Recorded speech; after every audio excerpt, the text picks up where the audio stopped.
Hello dear student, class 6 Hindi grammar lesson 3 शब्द विचार। आज आप सभी को शब्द विचार के विषय में बताया जाएगा। शब्द है क्या? शब्द उसे कहते हैं जिसका निर्माण दो या दो से अधिक वर्णों से मिलकर बना हुआ हो। और वर्ण कैसे होने चाहिए? सार्थक समूह में होने चाहिए। उसे क्या कहा जाता है? शब्द कहा जाता है। जैसे मान लो दे दिया जाए मोहन। अब मोहन बना कैसे हो? दो या दो से अधिक वर्णों की सार्थक समूह से ही बना हुआ है। कैसे देखेंगे? माँ हलंत प्लस ओ प्लस हा हलंत प्लस छोटा हा प्लस ना हलंत प्लस छोटा। तो ये सभी जो आ रहे हैं ये सभी क्या है? ये सभी वर्ण हैं। ये सभी क्या है? वर्ण है। इतने वर्णों को जोड़कर बनाया क्या? मोहन बनाया गया। इसी को क्या कहा जाता है? इसी को कहते हैं शब्द कहा जाता है। क्लियर? इसके बाद देखेंगे शब्द के भेद।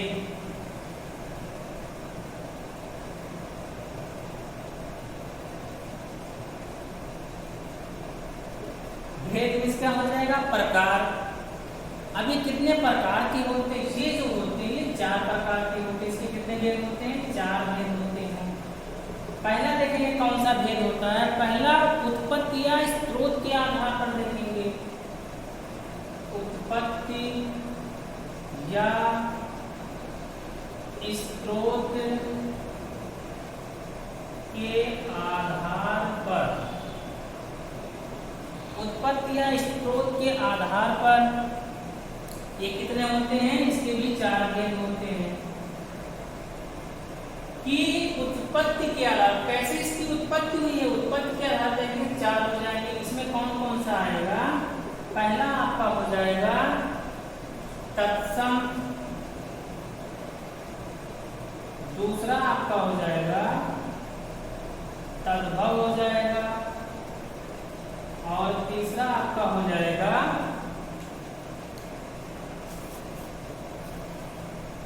देशज और विदेशी। देशज और चौथा आपका हो जाएगा विदेशी। अब इन चारों को समझना है आपको। तत्सम होता क्या है? तत्सम उसे कहते हैं जो संस्कृत से डायरेक्ट एकदम सीधे हिंदी में आए हुए हो। जो भी शब्द उसे कहते हैं तत्सम शब्द। लेकिन संस्कृत से हिंदी में आए हों और उनका रूप बदल गया हो, जब बदल जाता है तो उसे क्या कहते हैं? तद्भव कहते हैं। और देशज उसे कहते हैं जिस शब्द का निर्माण हमारे देश में हुआ, बाहर ना हुआ हो, अर्थात जिसके उत्पत्ति का कुछ पता ही ना हो कि कहाँ से आए हुए हैं, वो क्या होते हैं? देशज होते हैं।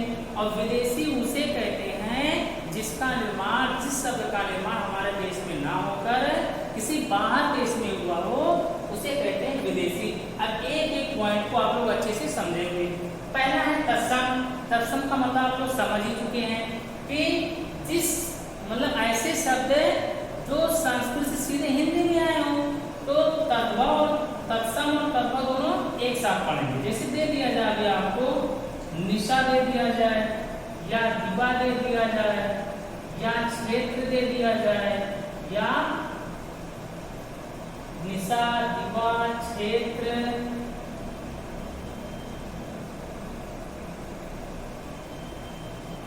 या मान लीजिए हस्त दे दिया जाए।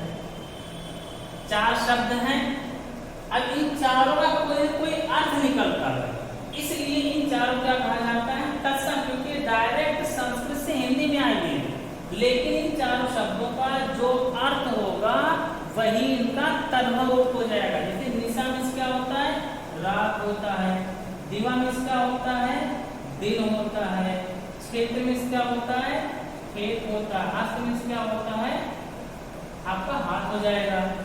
तो ये सभी क्या हो गए? तत्सम हो गए। और ये सभी क्या हो गए? तद्भव हो गए। इतना ही अंतर है। जिसका कोई अर्थ ना निकले तद्भव, जिसका अर्थ निकले तत्सम। जैसे गर्दभ कहा जाए, गर्दभ में क्या होता है? गधा। तो गर्दभ क्या हो जाएगा? तत्सम हो जाएगा। गधा क्या हो जाएगा? तद्भव हो जाएगा। फिर देखेंगे देशज और विदेशी। देशज जैसे हम लोग कहते हैं कि कोई कार्य करने के लिए तो गड़बड़ हो गया, या पानी पीने का मन किया तो कहते हैं 1 लोटा पानी दे दीजिए, या कहते हैं आप बहुत खटपट कर रहे हैं। ये जो शब्द हैं इन सब को कहा जाता है देशज, क्योंकि इसका निर्माण हमारे देश में हुआ, क्योंकि इन सभी शब्दों का के उत्पत्ति का कोई पता ही नहीं है, ऐसे अचानक ही बोल दिया जाता और उसी को लोग बोलना स्टार्ट कर देते हैं। जैसे गड़बड़, या मान लीजिए खटपट, या लोटा, ये सभी क्या है, ये सभी देशज में आ जाएंगे जिसके उत्पत्ति का कोई पता ही ना हो, अर्थात हमारे देश में उसकी उत्पत्ति ना हुई। विदेशी किसे कहते हैं, जिसकी उत्पत्ति हमारे देश में ना हो तो किसी दूसरे देश में हुई। जैसे मान लो अगर आपका आ जाए डॉक्टर, या अस्पताल दे दिया जाए, या मान लीजिए कैंची दे दिया जाए, ये सभी क्या है, सभी हमारे देश में इनकी उत्पत्ति नहीं हुई है, ये सभी विदेशी हैं। विदेशी में अगर देखा जैसे अंग्रेजी है, तुर्की है, अंग्रेजी, तुर्की, उर्दू, ये सभी क्या, ये सभी विदेशी शब्द से लिए गए हैं। तो ये सभी आप सबको समझ में आ गया। उसे अंग्रेजी में क्या बोलेंगे, डॉक्टर, अस्पताल, कैंची मान लिया आपका हो जाएगा, तुर्की में चला जाएगा, फारसी में चला जाएगा। अभी कहा जाए वकील तो फारसी हो जाएगा। इस टाइप के जितने भी शब्द हैं सभी क्या कहा जाता है, विदेशी शब्द कहते हैं, क्योंकि इन सभी शब्दों का निर्माण हमारे देश में ना होकर बाहर के देशों में हुआ। जैसे अरबी, फारसी, अंग्रेजी, पुर्तगाली, तुर्की। तुर्की क्या कहते हैं, काजू, कुर्ता, कूली, चाकू, चिप, ये सभी क्या तुर्की है, इसका मतलब विदेशी शब्द हो जाएंगे।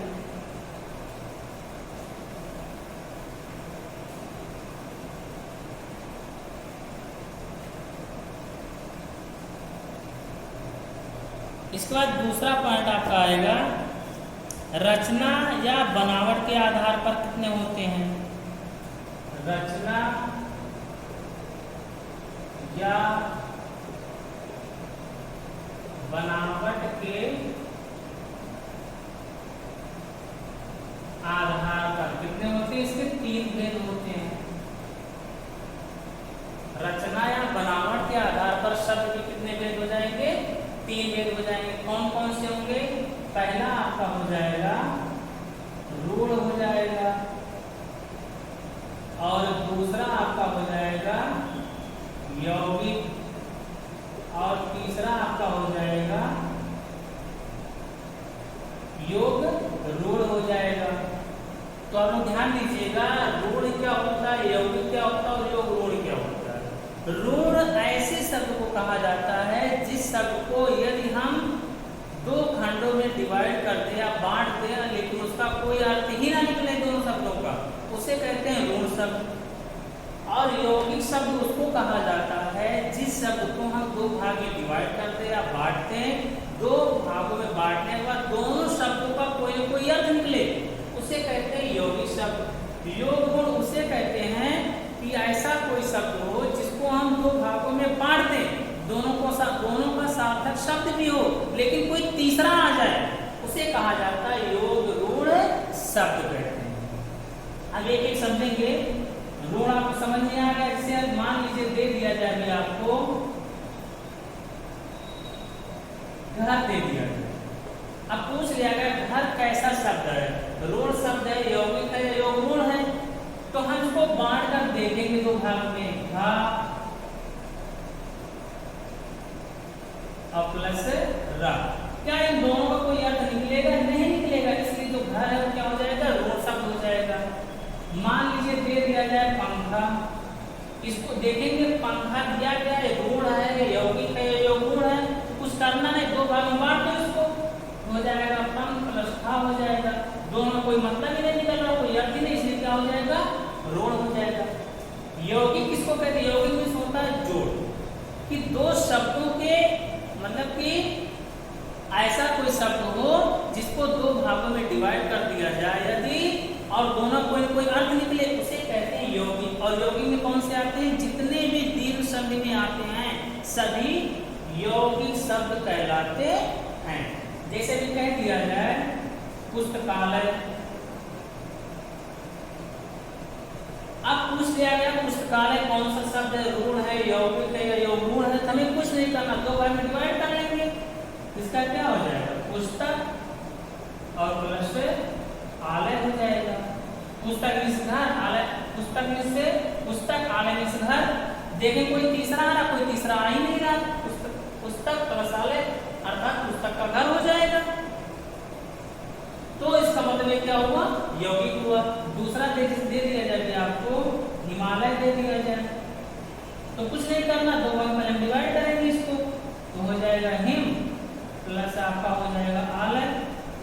दोनों सार्थक शब्द है, कोई तीसरा मिल नहीं रहा, इसलिए सभी क्या हो जाएंगे, हिमालय पुस्तकालय हो, हिमालय वे सभी किसमें आएंगे, यौगिक में आएंगे।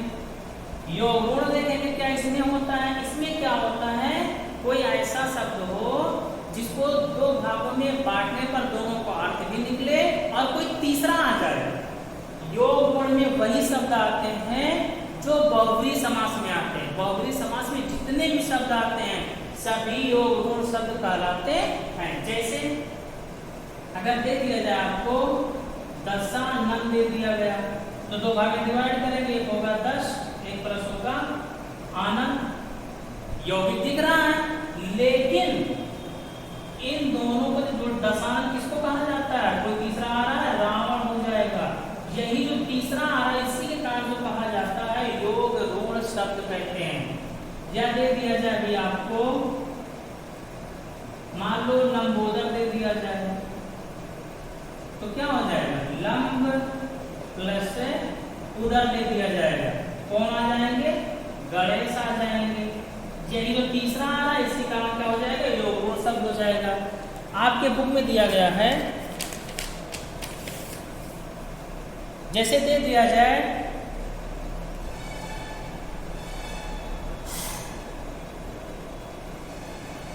दे दिया गया भाई। भाई कौन सा शब्द है, हमें कुछ करना ही नहीं, भाई पहले हम लिख लेंगे, देखेंगे भा प्लस बड़ी आ रहा है, दोनों कोई मतलब ही नहीं है, तो किस में चला जाएगा, ऋण में चला जाएगा। और देखेंगे जैसे दे दिया गया मेज, मेज है, अब इसे पता करना है यौगिक है, ऋण है या यौगुण है, तो दो भाग में डिवाइड करेंगे, में प्लस जा होगा, कोई मतलब ही नहीं निकल रहा, किस में चला जाएगा, ऋण में चला जाएगा आपका ये। इसके बाद जब देखेंगे दूसरा, जैसे दे दिया जाए अधपका, अधपका दे दिया गया, दो भाग में डिवाइड करेंगे, एक आपका हो जाएगा अध और प्लस पका। पका मतलब पका होना, अध मतलब आधा, दोनों का निकल रहा, तीसरा आ नहीं रहा, यौगिक में चला जाएगा आपका। यौगुण देख लेते हैं तो आपकी बुक से ही, जैसे चतुर्भुज दे दिया जाए, अब चतुर्भुज तो आपका हो जाएगा चतु प्लस भुज हो जाएगा, चतु प्लस भुज, ये आपका विसर्ग संघ से लिया गया चतुर्भुज। अगर दो भाग डिवाइड करेंगे तो हो जाएगा चतु प्लस भुज हो जाएगा, तो चतु मीन्स क्या हो जाएगा, चतु मीन्स 4 हो जाएगा, भुज मीन्स भुजा, तो 4 भुजाएं हैं किसके, अर्थात ब्रह्मा के हो जाएंगे, ब्रह्मा हो जाएंगे। इसका मतलब तीसरे आ रहे हैं, एक इसमें आ जाएगा आपका योग में चला जाएगा। इसके बाद तीसरा देखेंगे अर्थ क्या है,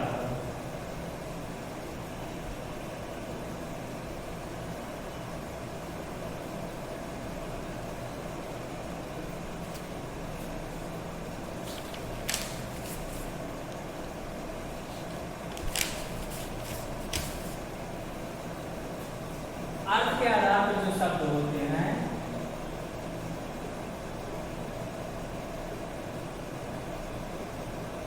अर्थ के आधार पर भी 4 होते हैं। कौन कौन से होंगे, पहला आपका हो जाएगा पर्यायवाची, पहला आपका क्या हो जाएगा, पर्यायवाची। दूसरा आपका हो जाएगा विलोम, और तीसरा आपका हो जाएगा एकार्थी,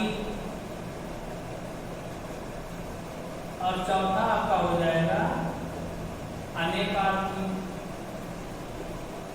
अब इन चारों का मतलब समझना है। पर्यायवाची किसे कहते हैं, विलोम किसे कहते हैं, एकार्थी किसे कहते हैं और अनेकार्थी किसे कहते हैं। पर्यायवाची उसे कहा जाता है जो समान अर्थ देता हो। पर्यायवाची को ही समानार्थी शब्द भी कहा जाता है। विलोम उसे कहते हैं जो उल्टा अर्थ दे, विपरीत अर्थ दे, इसलिए विलोम को विपरीतार्थक शब्द कहा जाता है, विपरीतार्थक शब्द भी कहा जाता है। एकार्थी उसे कहते हैं कोई ऐसा शब्द जिसका केवल एक ही अर्थ निकले। अनेकार्थी उसको कहते हैं जिसके अनेक अर्थ निकले। अब ये एक समझेंगे। पर्यायवाची जो समान अर्थ देता हो, जैसे मान लीजिए दे दिया जाए जल, जल को और क्या क्या कहा जा सकता है, नीर भी कह सकते हैं, और नीर है तो जल का आपको क्या हो जाएगा, नीर हो जाएगा। नीर मीन्स भी क्या होगा आपका, जल ही होगा। या मान लीजिए पानी कह दें तो भी क्या होगा, जल ही होगा। विलोम देखेंगे, विलोम मीन्स होता है उल्टा, अपोजिट। जैसे कहा जाए रात, तो रात का विलोम क्या हो जाएगा, दिन हो जाएगा। सुबह, सुबह का विलोम क्या हो जाएगा, सुबह का विलोम शाम हो जाएगा। दे दिया गया माता, माता का विलोम क्या करेंगे, पिता कर देंगे। भाई का विलोम बहन हो जाएगा। ऐसे इस टाइप के जो शब्द होते हैं उसे विलोम शब्द कहते हैं। एकार्थी और अनेकार्थी देखेंगे। एकार्थी उसे कहते हैं जिससे कोई एक ही अर्थ निकले। जैसे मान लीजिए अपराध हो, अब अपराध एक ही है, कोई दूसरा और आएगा नहीं।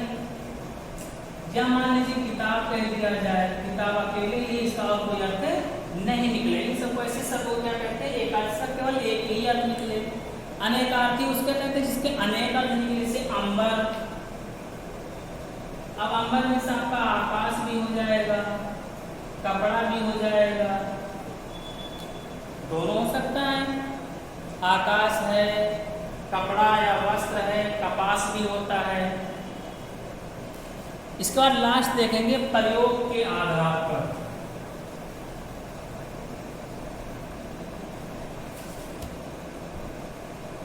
प्रयोग के आधार पर शब्द के दो भेद होते हैं।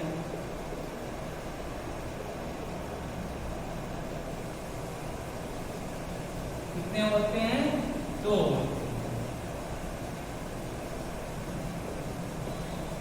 पहला एक आपका होता है विकारी, और दूसरा आपका हो जाएगा अविकारी। दो होंगे, एक विकारी होगा और एक अविकारी होगा। अब विकारी किसे कहते हैं, अविकारी किसे कहते हैं, ये समझना है आप सबको। विकारी उसे कहते हैं कि जिसमें लिंग, वचन, कारक, विभक्ति आदि बदल दिया जाए, लेकिन उस आदि बदलने पर अगर उसका रूप बदल जाता है तो क्या कहेंगे उसे, विकारी कहेंगे। और अविकारी उसे कहेंगे जिसमें लिंग, वचन, कारक, विभक्ति बदलने पर उस शब्द पर कोई भी असर ना पड़े, उसे कहते हैं अविकारी शब्द। और यदि इन शब्द को बदलने के बाद उस पर कोई न कोई फर्क पड़ रहा है, उसे कहेंगे विकारी शब्द कहेंगे। अब विकारी में क्या आएगा आपका, विकारी में आपका आता है संज्ञा, सर्वनाम, विशेषण और क्रिया। और अविकारी में क्या आपका आएगा, अविकारी में आएगा क्रिया विशेषण और संबंध बोधक, समुच्चय बोधक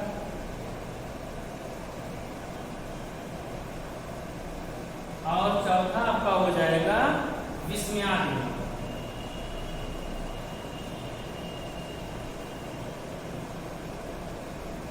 अब इन्हीं चार इसमें होते, 4 इसमें। अब इसको हम क्लियर करेंगे कैसे होगा। मान लीजिए हम संज्ञा को पकड़ते हैं। संज्ञा मान लीजिए राम है, कह दिया कि राम विद्यालय जाता है। अब राम के स्थान पर क्या हम श्याम लिख सकते हैं, लिख सकते हैं। इसका मतलब इसमें परिवर्तन हो सकता है। जाता का जाति भी का, मान लेते हम जेंडर बदल देते, यहाँ पे जाति हो जाएगा। इसका मतलब इसमें फर्क पड़ रहा है, तो क्या हो जाएगा, ये आविकारी शब्द हो जाएगा। मान लो अगर हम सर्वनाम को लेते हैं, यहाँ पे हम लिख देते हैं वह विद्यालय जाता है। अगर हम क्रिया बदलते हैं तो क्या हो जाएगा, जैसे ही जेंडर बदले वैसे फर्क पड़ने लगा इस पे, जैसे ही फर्क पड़ा आविकारी शब्द में चला जाएगा। अब वहाँ विद्यालय जाती है, सही है, वह विद्यालय जाता है, सही, अर्थात हम वह का प्रयोग जाता है, जाती किसी कर सकते हैं, इसको हम बदल सकते हैं। अगर जब बदला जाएगा तो किसमें चला जाएगा, विकारी शब्द में चला जाएगा।